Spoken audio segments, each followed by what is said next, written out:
Beredar sebuah video yang memperlihatkan seorang pria pengendara motor memberhentikan motornya di depan mobil ambulans saat hujan deras. Hal tersebut dilakukan pria itu karena ia melihat ada kucing yang terjepit di bagian bumper mobil ambulans. Pria itu nekat menghadang mobil ambulans di tengah jalan karena melihat seekor kucing terjepit di bumper depan mobil. Pengendara motor tersebut rupanya hendak menyelamatkan seekor kucing yang terjepit di bumper mobil tersebut. Peristiwa tersebut diketahui terjadi di kawasan Batu Jajar, Bandung, Jawa Barat.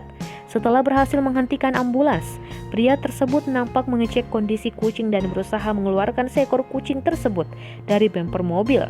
Namun karena sedikit sulit, ia nampak menghampiri sopir ambulans dan diduga berusaha mencari jalan keluar bersama untuk menyelamatkan kucing tersebut.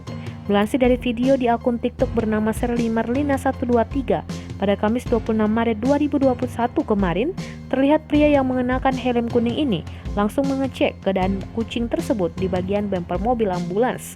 Kucing itu pun terlihat masih hidup karena ia sempat menengokkan kepalanya ke atas.